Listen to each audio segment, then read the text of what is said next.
Hi, I'm Victor Margiotta, and this is the Community Show. Thanks for watching. My guest is Toni Quest, and we're going to talk about a lot of things.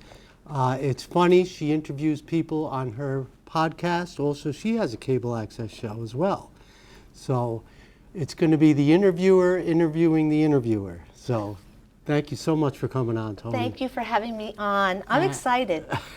I am. I'm nervous and excited. I'm going to be excited, not nervous. Well, we have Jim to thank. Yes, we do. Connection. Yes. You have a podcast. It's called The Energy Stoners Cafe. Nice. Now, how do you get your guests? You know what? I meet people. I meet a lot of people. And before I was doing the Energy Stoners Cafe, I'd done another podcast, Passionate Internet World Talk Radio, and they called it radio, and I got used to the whole swagger of it, and it was live. Wow. It was live, and it was once a week, and I was really good with it. I mean, after a while, it became like a little game, you know? It's a good thing. Now, you have to do your homework before the interview. This way you know the questions to ask. Yes. Yes, I do research my guests. And I've been known, as Jim knows, at time when I forgot, like, oh, I forgot to look him up, and I've been known to research within like 10-minute research and then do the interview, which makes Jim really nervous. Well, the trick is definitely to have the questions and then to keep the conversation going. Yeah, I try to figure out who the person is when I research them. And I often find maybe another interview, and I have to make sure in my mind that I'm not asking the same questions or asking them a different way. I try to find out who this person is that I'm sitting across from. Well, the premise of this show is I get people on that are involved in the community, you know, and more or less don't complain about what's going on. Right. You know, do something, get involved, you Yes. know. And you are a perfect example of someone that enjoys helping people. Talk about that. I do like helping people. Often I find out that someone is doing something like very special, like an artist. And I'm really into like the local community in Peekskill and the Hudson Valley and Westchester. But I also reach out to the global community because I really believe that on my show, when I reach out to the global community, it brings attention to our local community. But I like helping people. I do. I'm a teacher. You know, I teach adults mostly. I've taught children, but I teach mostly adults. Yes. Now, you did an artist, Zelda, I think her name was? Yes. That was an excellent interview. Zelda. She was fun. Yeah. She was fun. She turned into like this little kid. She was so nervous before, days before. I mean, it was like a week before. She's getting so nervous, and I'm like, I don't like to interview people before the interview. So sometimes I just don't talk to them. I say, "You're gonna be a shock." That's good. And then they don't hear from me, and they get nervous. Yeah. And so she is a delight. Yeah. She got nervous. She was emailing me and texting me all the way up until minutes before we had her on.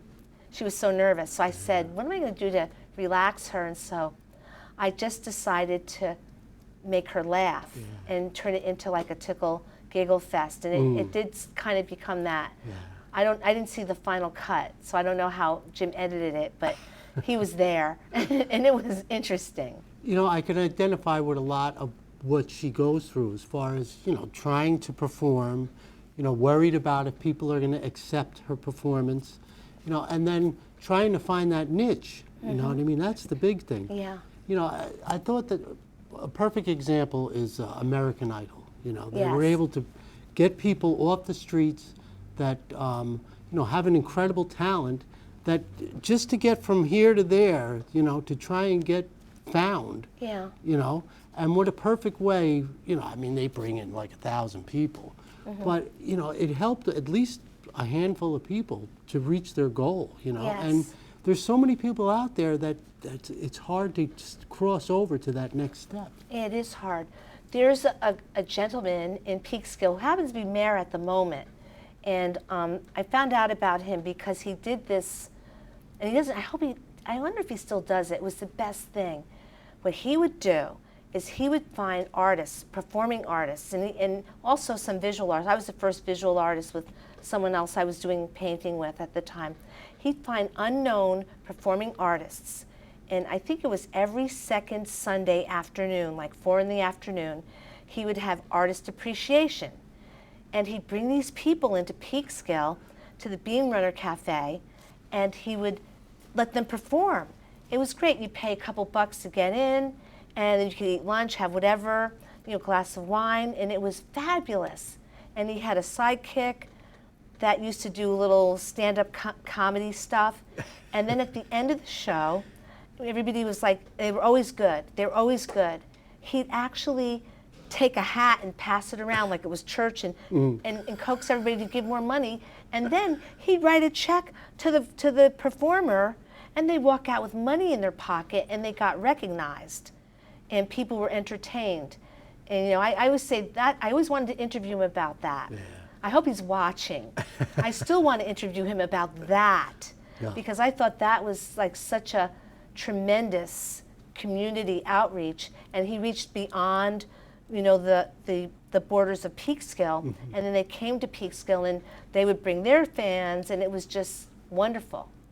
Artist appreciation. Yeah, and that is, that's the big stepping stone, having to do a job to make money to pay your bills, and, it kind of gets you away from doing what you really want to do. Yes, yes, so. And it's hard to call yourself something and make a living. I think the challenge for me has been to monetize what I do, so I can do what I do best. Right. But I end up doing things I don't do as well, or sometimes I do monetize it. It happens. I paint, I do a few things.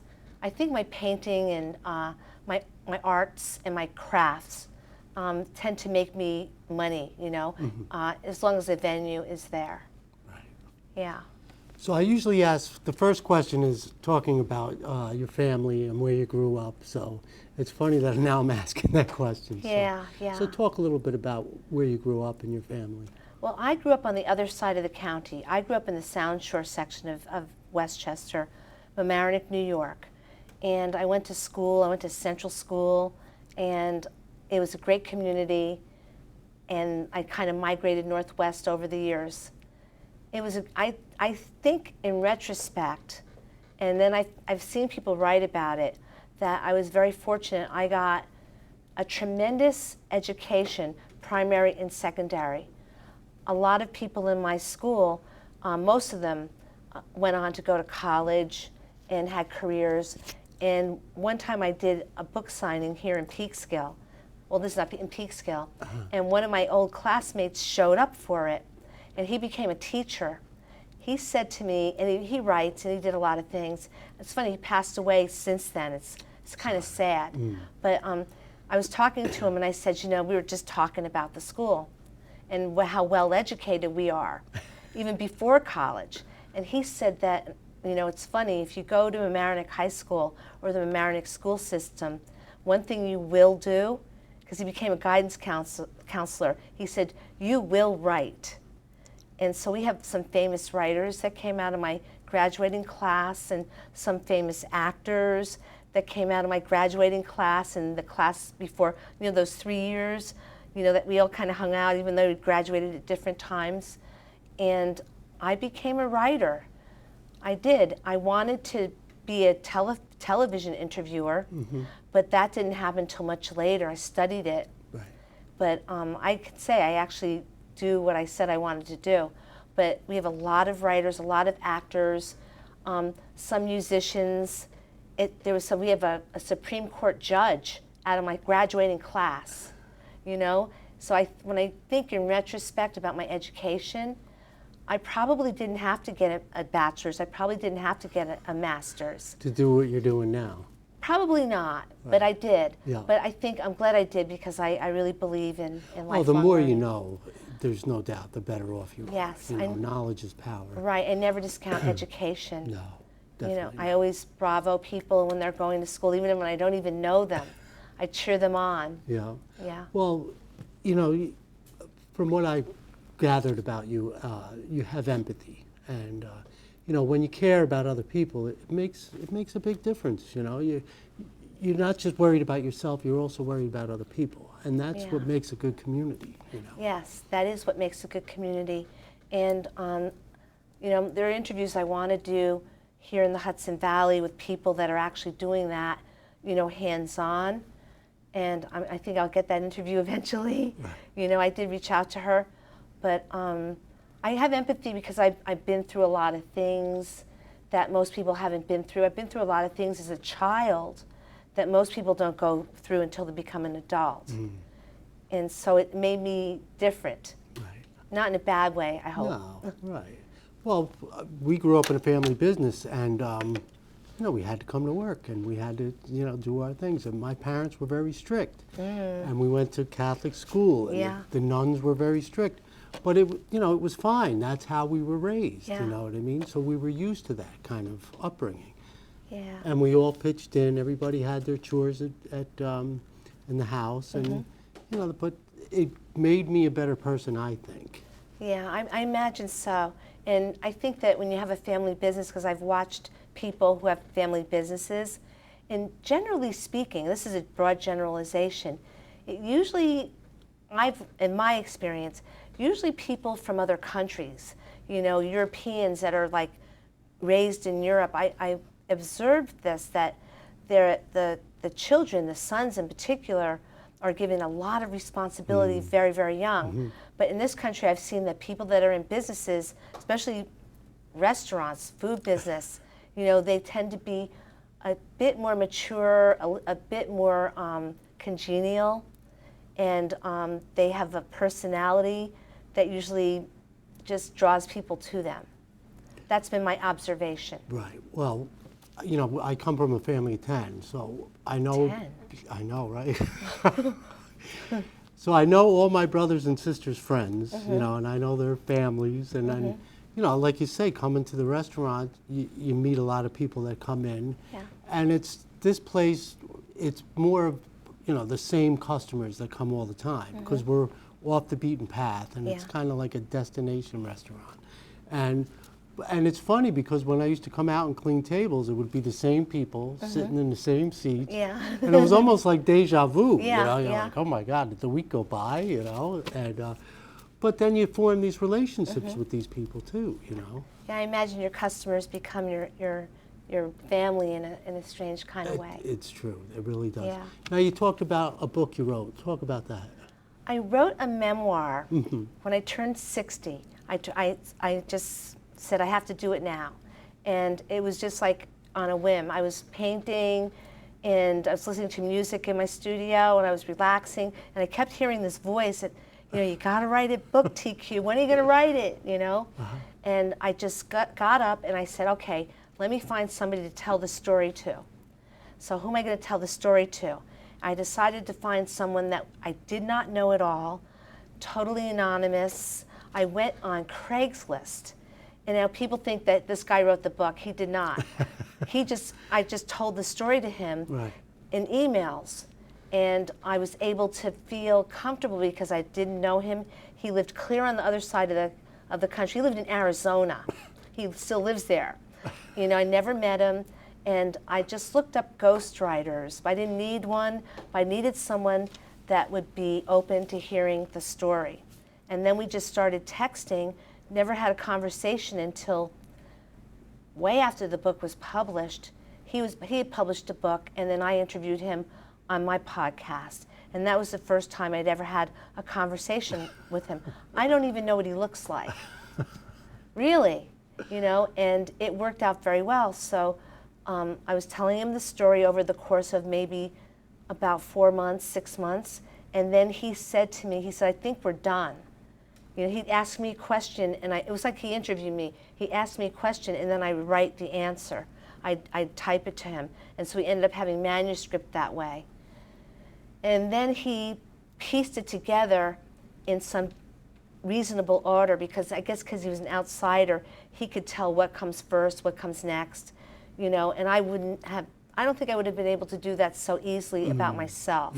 So he put it in a nice order, and it was done. Boom. awesome. Finito. Yeah. Now, how did you have it published? I know it's somebody that did it online, Yeah. and that's one way to do it. I self-published. Oh, cool. I had the option to maybe get a publisher who had published some poetry for me years ago, traditionally, but something inside just said, just self-publish this book. Because I don't know why, I just felt I wanted to have control over it. So I did. And I think at one point I hired an editor, the wrong editor, it didn't work out. And I'm not an editor, just so anybody knows, so they should know. If you write, you can't edit your own book. You'll never see a mistake. You can read it 10 times, you won't see it. So I ended up having like this stable of editors that were friends that just wanted to learn everything about me, nosy people, my friends, you know. So they edited it, and there were 3 different people that edited my book ultimately, and I self-published and through Kindle, Amazon Kindle, and it worked. I think it worked out well. You know, I had a cover. I did my own cover art, front and back, and he helped me a little bit with that because he had more experience because he's written so many books for other people anonymously. Wow. You know, and I decided that if I'm going to hire somebody to tell the story to, I learned this in college from my professor who published a book for a famous guy. I'm not going to even name who the writer was because at the time that writer didn't speak English at the time. And so there was like translation. And so what he did is my professor rewrote the book. And he insisted on a byline. And I remember him telling me, well, if you ever do anything like this in the future, just make sure, if you're the co-writer, make sure you get a byline. And if you have a co-writer, be decent and give them a byline. And so that's what I did. Nice. Yeah, Tad Brunton is his name. Okay. Tad Brunton. I just love him, you know? Yeah. He knows everything about me. I know nothing about him, you know? And he just did what I needed. He's a wonderful, wonderful writer, wonderful man. Excellent. Now you're involved in Toastmasters. Talk about Toastmasters. Toastmasters is a cool organization. I'd heard of it. I never thought of myself as being part of it. I thought they were a drinking group. I did. I really did. And then a woman that I interviewed on my show, I interviewed her on 2 podcasts, another one that I used to do. And she's a member, and she reached out to me and said, oh, you'd be great in Toastmasters, why don't you join? Just come, you know, she said, you don't have to join, just come and listen. So I went, and people are giving speeches about these things. And I just went in the beginning because I was entertained, you know, by everybody else's speech. And then one day, I get a phone call, and I forget who called me, but she said, you know, we want you to run for president. A president? As a matter of fact, we're just going to put you in there, you know? I'm like, why, you know? And so Lisa had suggested it because they have terms, they're very strict Robert's Rules of Order. Very strict. It's kind of like, it reminded me of the Campfire Girls. Robert's Rules of Order, parliamentary procedure. And they're very strict about it. They're in with the titles, Madam this, Madam that, Madam, you know, Madam President, they call me, which just tickles me. I laugh. Anyway, it's funny to me. Yeah. So I'm doing it.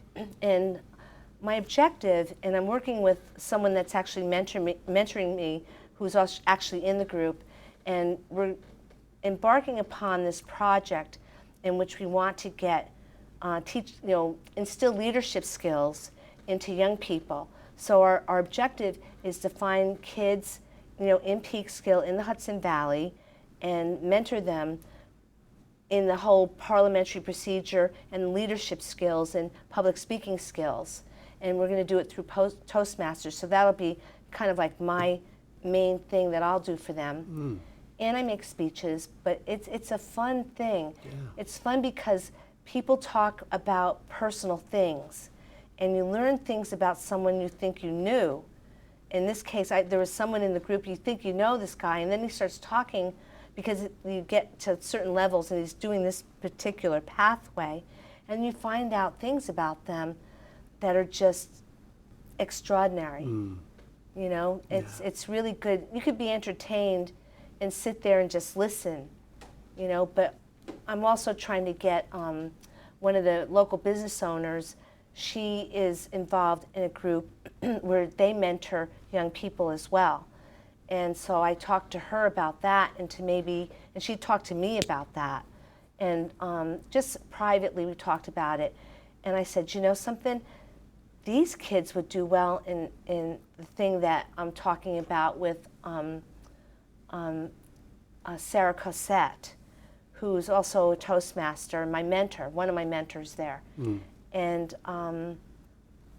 if I have my way, I'll be able to get like a youth section of Toastmasters. I'll talk to the youth bureau in Peekskill, which I've worked with a couple of kids there as well. You know, mentored them. Yeah. So I got to listen to your podcasts. I listened to probably 6 or 7 of them. Excellent. Very good. Thank you. Now, how can people log on to these? Well, go to Energy Stoners. Well, you could actually just Google my name, Toni Quest, and it'll come up because it's in there. Yep. But go to energystonerscafe.libsync. I don't know how to spell. I think it's LIBSYN. Energystoners.libsync. LIBSYN. Okay, Yeah. something like that. How did you come up with the name? Energy Stoners Cafe. Yes. First I had an Energy Stoners jewelry, and I wanted to trademark Energy Stoners, and I didn't get the trademark so easily under the categories I wanted to get them under, and I was being actually mentored and supported by, it's interesting, when I was trying to get that, I was actually being mentored by lawyers, attorneys from Viacom, which was like, I was like, Viacom, and so they were really into it, you know, and they were really into the Energy Stoners jewelry and the trademark, and it didn't come to fruition. But they said to me, they said, keep putting the TM next to Energy Stoners, and you can put cafe next to it. You can put Energy Stoners candy, Energy Stoners whatever you want, but it's a very complex process to try to get a trademark. I don't want to get into it because I'll start really getting like angry. They stole it from me. Yeah, but right. it was for that. And then I started thinking, well, Energy Stoners, because I was working with energy stones for jewelry, and I started thinking, you know, the world is changing. Maybe someday I'll actually have an Energy Stoners cafe where people hang out like they do in Amsterdam. You know, and relax. Yeah. I'm not going to say it like that. That's it. You know, so I'm keeping the trademark, but I felt that Energy Stoners Cafe was perfect for the podcast because I always encourage the guests to relax, have a glass of wine, you know, and just relax, chill, because it's just a conversation. And one of the conversations was with someone that helps you organize, and I think everybody can identify with clutter. Yes, You know, yes, and, Linda Virgo. Linda Virgo, VERGO. And she is like the quintessential organizer, but she does it in a holistic kind of way, not the way you would think. And it's not necessarily feng shui. It's not feng shui. It's a different vernacular of organization. And I recommend her highly. And she's also a Toastmaster. Oh, she is. Yeah. But I love the way she said that, you know, clutter causes stress, and it does. It does. You know, the biggest problem is, you know, a lot of sentimental value, you know, that you have. I have a basement, you know, I can identify with what you said about having papers, you know, and because you're a writer, and, you know, sometimes this stuff piles up and it's hard to organize, and, you know, I like to write, you know, I fancy myself a bit of a comedian, so Okay. I'll write so I'm you always some jokes. I'll write you some jokes. I'm always writing, you know, jokes, and and they start piling up, and then you gotta have to, you know, put them somewhere, and then you go back, and you know, even I collect magazines because there's people in there that I want to interview, you know, and I find that and it's important to, like you say, to have a little history this way, you know, what questions to ask. Yes, exactly, yeah. I think that, you know, it's interesting when people talk about their creative endeavors, 9 times out of 10, there's someone in the family It's a genetic thing. It really is. I believe in the genetic code. So someone in your family is a writer. Someone in my family is a writer. Yeah. Yeah. And someone in my family is a public speaker, too. My mother was a public speaker. Yeah. My father was a writer and an artist. So, you know, it's all in you. Yeah. Well, I heard you mention that your father was in the military? My father was in the military, Purple Heart. Wow. And he's just a really cool kind of guy. Yeah. You know, my friends thought he was cool. He was a cool kind of guy. And he encouraged me to paint when I first started painting. When he went to my first exhibit, and he looked at my work, and he was very impressed. And he encouraged me to paint musicians. He said, "You should paint Dizzy Gillespie." That was his favorite musician. I was conceived to Dizzy Gillespie, romantic. You know, it was a romantic night. Nice. And, you know, and he said, "Do Charlie Parker, do all these people," and I find it's, for some reason, it's really easy for me to paint a musician. It's easier for me to do that than anything else.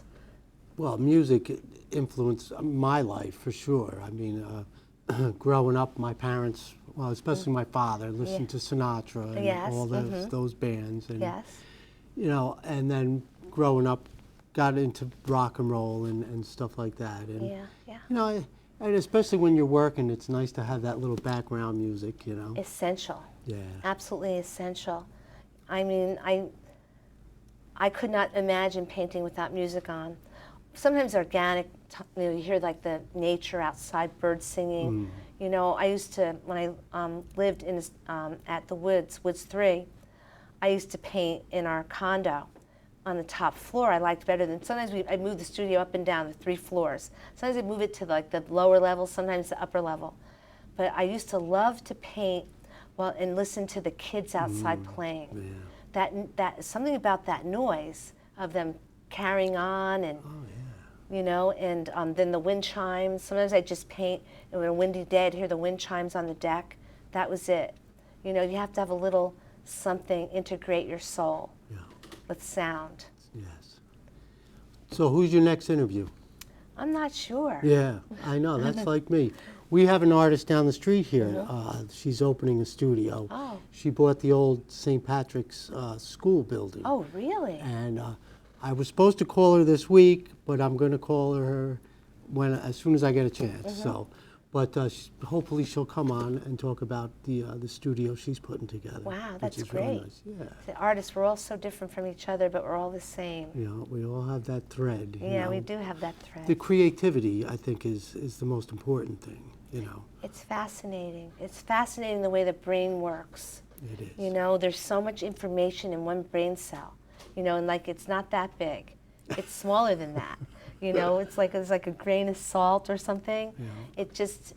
It's fascinating to me. Yeah. That's why I like to talk to people about what they do. Yeah. Thank you so much for coming on. Thank you for having me. Oh, it was awesome. It was wonderful. I really had a good time. It wasn't so bad. I was so nervous. The interviewer was nervous. Right. No, you made me feel very relaxed. Thank you. Excellent. Thank you. Yeah. I'm Victor Margiotta. This is the Community Show, and if you have a chance to get involved in the community, please do.